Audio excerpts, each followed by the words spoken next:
तीर्थ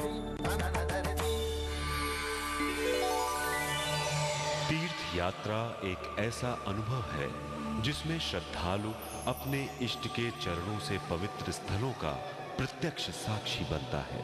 और पवित्र कैलाश मानसरोवर तो ऐसा तीर्थ है जहां हिंदू, जैन और बौद्ध सभी धर्मों के लोग नमन करने आते हैं।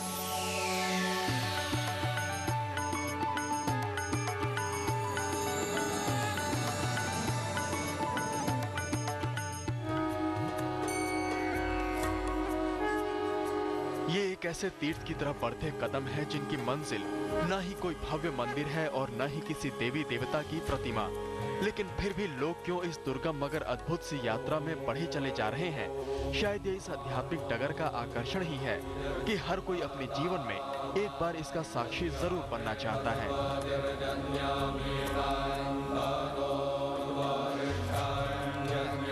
और ऐसा हो भी क्यों ना, ये यात्रा कोई आम तीर्थ यात्रा नहीं बल्कि रुद्र यानी भगवान शिव के निवास पवित्र कैलाश मानसरोवर की यात्रा जो है।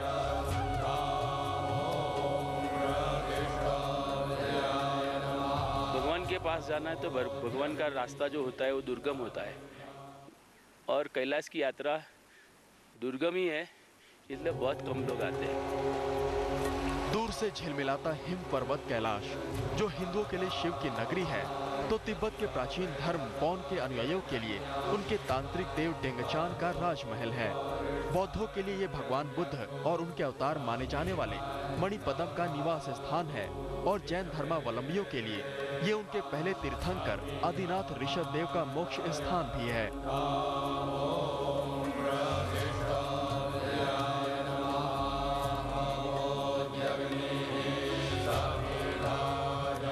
इसलिए पवित्र कैलाश पर्वत का महात्म्य ही कुछ ऐसा है कि श्रद्धालु अपनी अपनी आस्था और श्रद्धा के साथ भक्ति के सूत्र में बंधकर बरबस यहाँ खींचे चले आते हैं, इस विश्वास के साथ कि न जाने कब किस मोड़ पर ईश्वर से साक्षात्कार हो जाए। जहाँ जहाँ नए तीर्थ का दर्शन होगा वहाँ प्रवेश करते समय वहाँ की पूजा होती है, मंत्र उच्चारण होता है। समुद्र में पहली बार स्नान करने का जिस तरह से मंत्र होता है, उसी तरह से किसी भी अपूर्व दृष्ट तीर्थ में जाने पर उस तीर्थ की पूजा और उसके स्मरण का मंत्र होता है। वो सारे मंत्र दिए हुए हैं, वहाँ का ध्यान मंत्र अलग होता है।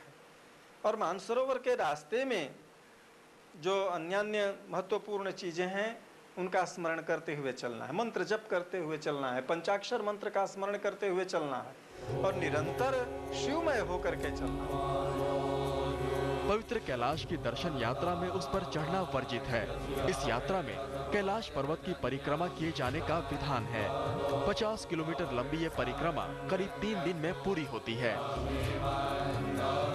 लेकिन आस्था में डूबे श्रद्धालुओं के लिए ये कठिनाइयां जैसे कोई मायने ही नहीं रखती। कोई इस दूरी को पैदल तय करता है तो कोई दंडवत परिक्रमा करते हुए अपनी भक्ति का प्रमाण देता है।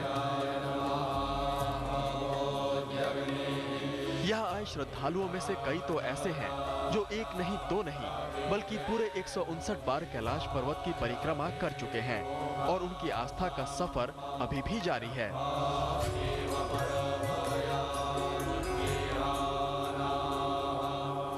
जिस दिन मेरी 108 परिक्रमा पूरी हुई थी, मैंने भगवान शिव और माँ पार्वती को अपनी आंखों से देखा है।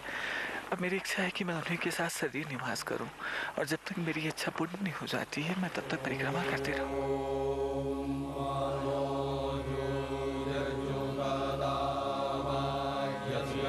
यह यमद्वार है जहां से एक न एक दिन हर एक को गुजरना है।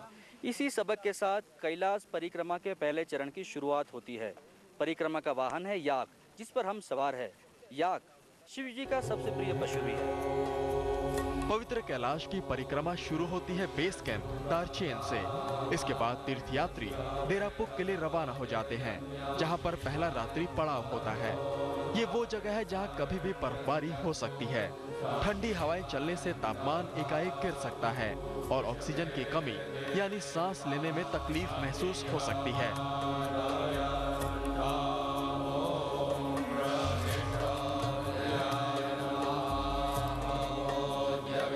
शास्त्र शास्त्र कहते हैं कि कैलाश पर्वत की इसी डगर पर पांडवों ने अपनी देह त्यागी थी और यही युधिष्ठिर ने सशरीर स्वर्ग की ओर प्रस्थान किया था। गौरी और तारा की कृपा से मैं पार कर सकी हूँ। बस बहुत कठिनाई वाला रास्ता था और जैसे मैं मौत के मुख में से मैं वापस आई हूँ। मान्यता है कि डोलमा पास मां तारा की सिद्धि पीठ भी है। तिब्बत के श्रद्धालु यहाँ अपनी पारंपरिक रंगीन ध्वजाएं चढ़ाते हैं। 19,000 फीट की ऊंचाई पर स्थित डोलमा पास वो पड़ाव है जिसे यात्रियों की सुरक्षा को ध्यान में रखते हुए जल्द से जल्द पार कर लेने की सलाह दी जाती है।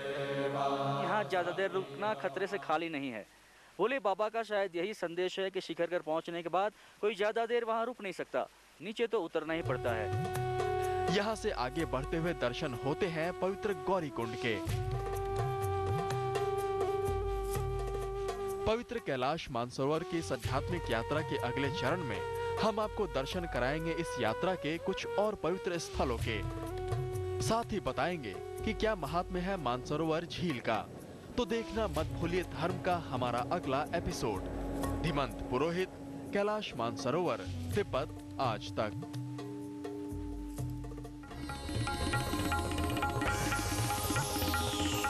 अगर आपके मन में कोई सवाल है तो हमें लिख भेजें। हमारा पता है धर्म आज तक, E1 Jhandewala extension, video tower, नई दिल्ली 110055।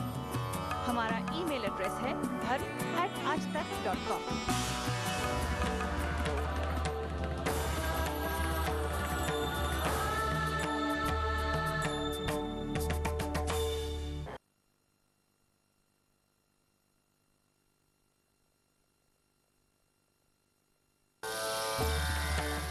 बाकी है अभी धार्मिक सफर की आध्यात्मिक मंजिल कैलाश मानसरोवर।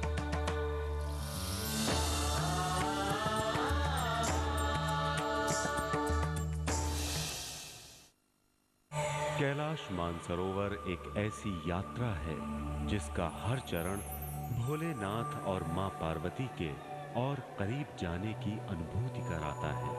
और जब ये यात्रा संपूर्ण होती है तो ऐसा लगता है मानो आध्यात्मिकता को नया आयाम मिल गया हो।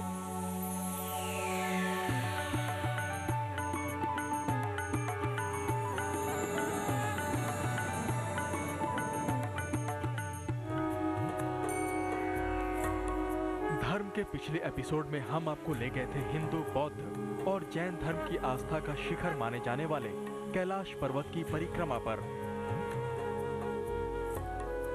हमने आपको पिछले हफ्ते दिखाया कि दांचियन बेस कैंप से शुरू होने वाली ये कठिन परिक्रमा दुर्गम रास्तों से होते हुए किस तरह मां तारा के सिद्धिपीठ माने जाने वाले डोलमा पास पहुंचती है।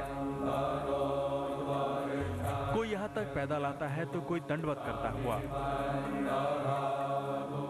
करीब 19,000 फीट पर बर्फ से ढकी ये सीधी चढ़ाई परीक्षा लेती है भोले शंकर और गौरी माँ के प्रति श्रद्धालुओं की भक्ति की। डोलमा पास पार करने के बाद पहली बार इस परिक्रमा में दर्शन होते हैं गौरी कुंड के। मान्यता है कि भगवती गौरी यहाँ स्नान किया करती थी, जिसकी वजह से यहाँ के जल को पवित्र और दिव्य ऊर्जा से ओतप्रोत माना जाता है। पार्वती ने इतना घनघोर तप किया था हिमालय में रह करके कि उनका नाम अपर्णा पड़ गया था।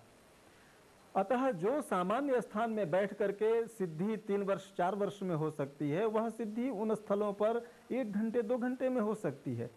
वहाँ कुंडलिनी जागरण करने में जो समय लगेगा वह अत्यंत अल्पकाल होगा।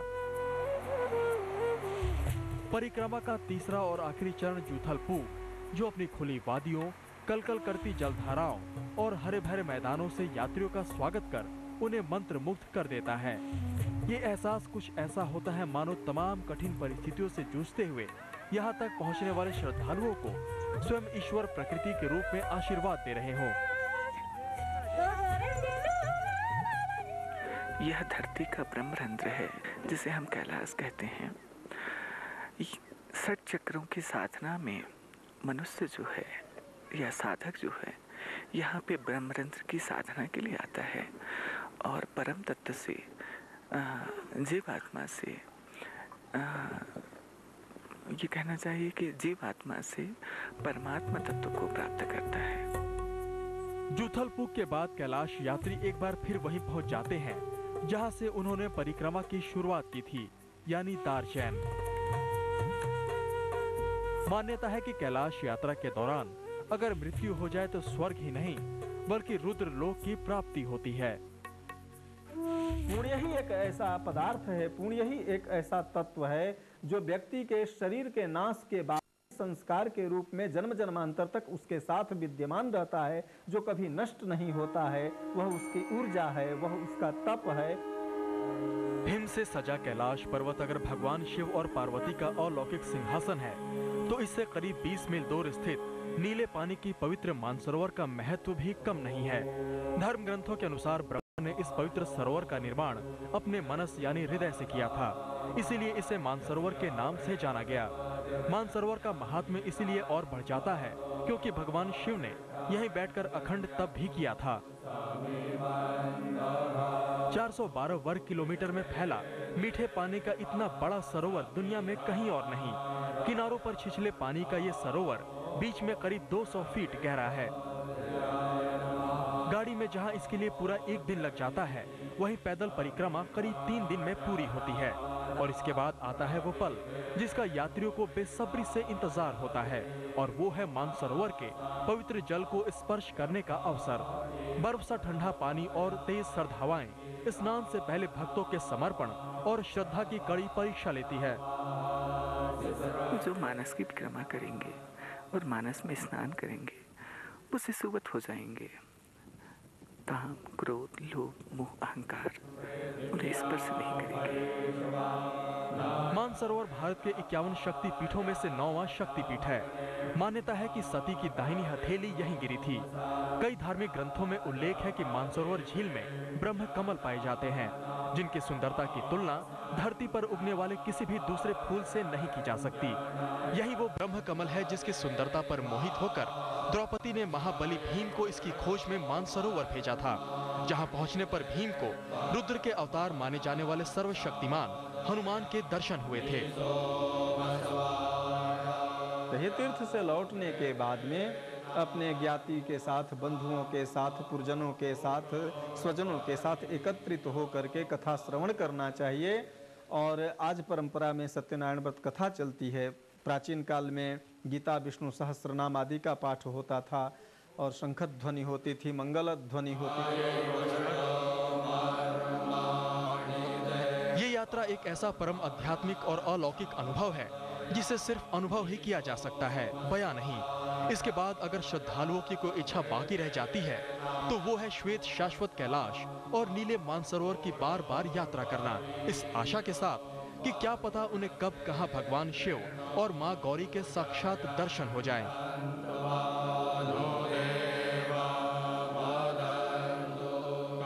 वाराणसी से अनूप श्रीवास्तव के साथ कैमरामैन साजिद आलम और धीमंत पुरोहित, तिब्बत आज तक।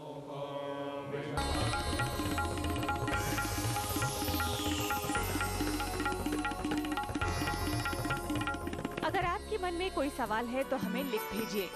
हमारा पता है धर्म आज तक, E1 Jhandewala extension, Videocon tower, नई दिल्ली 110055। हमारा ईमेल एड्रेस है dharm@aajtak.com।